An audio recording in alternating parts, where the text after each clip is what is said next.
रानीगंज के मंगलपुर औद्योगिक नगरी में C2INTTUC के पश्चात भाजपा से संबंध श्रमिक संगठन national front of Indian trade union का मंगलवार के श्रमिक सभा कर संगठन की शुरुआत की गई। श्रमिक सभा के दौरान रानीगंज, अंडाल, दुर्गापुर एवं हावड़ा आदि से 400 से अधिक अन्य श्रमिक संगठन के लोगों ने national front of Indian trade union में योगदान दिया। रानीगंज के मंगलपुर औद्योगिक नगरी में C2INTTUC के पश्चात भाजपा से संबंध श्रमिक संगठन national front of Indian trade union का मंगलवार एक श्रमिक सभा कर संगठन की शुरुआत की। इस मौके पर NFITU संगठन के राज्य अध्यक्ष ओमियो मुखर्जी, राज्य सचिव महेश दे, पश्चिम बर्धमान जिला अध्यक्ष देवाशीष राय, भाजपा के पश्चिम जिला अध्यक्ष लखन घुरई, रानीगंज भाजपा मंडल अध्यक्ष राजेश मंडल, मदन त्रिवेदी, बादशाह चैटर्जी, गोपाल पारिक आदि उपस्थित थे। श्रमिक सभा के दौरान रानीगंज, अंडाल, दुर्गापुर, हावड़ा आदि से 400 से अधिक अन्य श्रमिक संगठन के लोगों ने national front of Indian trade union में योगदान दिया, जहां संगठन के नेताओं ने उन्हें संगठन का झंडा देकर शामिल किया। इस मौके पर लखन घुरई ने कहा कि 34 वर्षों तक CPM के C2 ने श्रमिकों का शोषण किया।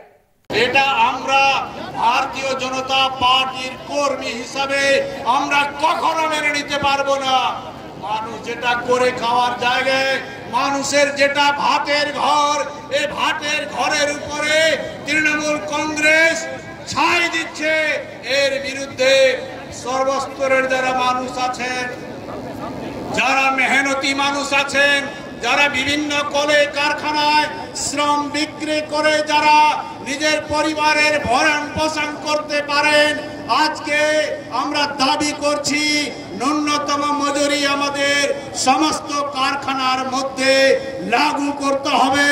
আপনারা এটা জানেন না, মানুষের ন্যূনতম 2700 ক্যালোরি বেঁচে থাকার জন্য শরীরে থেকে অনুষ্ঠান, সেই অনুষ্ঠানে উপস্থিত NFITU এর রাজ্য সভাপতি, বিজেপি রাজ্য কমিটির সদস্য মাননীয় অমিয় সরকার মহাশয়, জেলার রাজ্য সম্পাদক মানস দে, এই জেলার সভাপতি দেবাশিস রায়, নমস্কার এবং প্রণাম জানাচ্ছি। বন্ধুদের সংগঠনটা করতে এসেছি, তার নাম NFITU। আর যারা আমরা সংগঠন করতে এসেছি ছাওয়ার পথে চলে গেছেন, ছাওয়া পশ্চিমবঙ্গ নির্বাচন, আর এই নির্বাচনে তৃণমূলের চোখে চোখ রেখে শ্রমিকের যে অন্যায় হচ্ছে তার বিরুদ্ধে আন্দোলন করতে হবে। তাই সকলকে আহ্বান করবো, ছাওয়াতে না বসে রোদে আসুন, রোদে এসে আন্দোলন করতে হবে। মানুষদের আন্দোলন করতে আসছি আমরা, তাই ছাওয়া কথা কোনো দরকার নেই, এখানে আসুন, আমাদের মূল্যবান বক্তব্য শুনবেন। এই আসানসোল সাংগঠনিক জেলায় যেভাবে একের পর এক কারখানা বন্ধ হয়েছে, CI2 মনে আছে আমাদের CPM সংগঠন, তারা কারখানা কেটে কেটে ঝান্ডা টাঙ্গিয়ে বলতো ইনকিলাব জিন্দাবাদ, ইনকিলাব জিন্দাবাদ, দিতে হবে দিতে হবে, এই দিতে হবে করে পশ্চিমবঙ্গের এবং এই জেলার একের পর এক কারখানা বন্ধ হয়েছে বন্ধু। আর TMC আসার পরে সেই INTTUC, তৃণমূল কংগ্রেসের ট্রেড ইউনিয়ন, তারা এসে পরে একের পর এক তোলাবাজি করেছে, শ্রমিককে বঞ্চিত করেছে, মালিককে চমকিয়েছে। আর দিনের পর দিন শোষণের পরে আমাদের একের পর এক শিল্পাঞ্চলে কারখানা বন্ধ হয়েছে।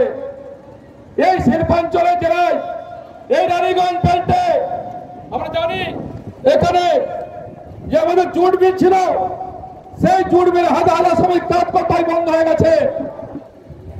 বন্ধু, চিন্তার কোনো কারণ নেই, এই শিল্পাঞ্চলে হাজার হাজার কারখানা বন্ধ হয়ে পড়ে আছে। আজকে ESI নেই, PF নেই, প্রতি মুহূর্তে শ্রমিকদের বঞ্চিত করা হচ্ছে।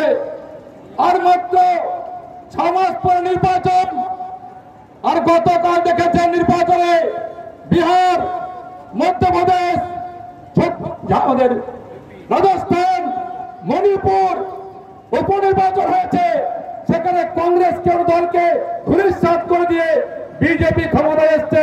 আর বিহার যে বিহার দেখেছেন সকালে যখন এখানে জোর লেগে যাচ্ছিল, দিদির কি চিন্তা, দিদির ভাইয়ের মাথা নেমে পড়েছে, তারা দই মাছ নিয়ে রাস্তা নেমে পড়েছে। আর তৃণমূল কোনো কিছুই নেই বিহারে, তারপরে তারা কিন্তু মিডিয়াতে বিভিন্ন বক্তব্য নিয়ে যাচ্ছেন। বিহারে ক্ষমতায় এসছে আমরা, 3 বার মুখ্যমন্ত্রী 4 বারে মুখ্যমন্ত্রী হবে, তারপরেও বিহারে সমস্ত নেতারা কংগ্রেস, সিপিআই, সিপিএম, আরজেডি সকলে মিলে বিজেপিকে হারাবার জন্য জোট করেছিল, এনডিকে হারানোর জোট করেছিল। মানুষ আমাদের সঙ্গে আছে। মোদীজির উন্নয়ন পশ্চিমবঙ্গে আজও করেছে, তাই বিহার নির্বাচন শেষ হয়েছে আর কয়েক মাসের মধ্যে পশ্চিমবঙ্গে নির্বাচন হবে। আজ সেই নির্বাচনে বিজেপি ক্ষমতা আসবে, বাংলায় বিজেপি, কেন্দ্রে বিজেপি, আর তারপরে বাংলার সার্বিক উন্নতি হবে, এলাকায় শিল্পাঞ্চলের উন্নতি হবে। रानीगंज से सम्राट दास की रिपोर्ट, पीवी न्यूज।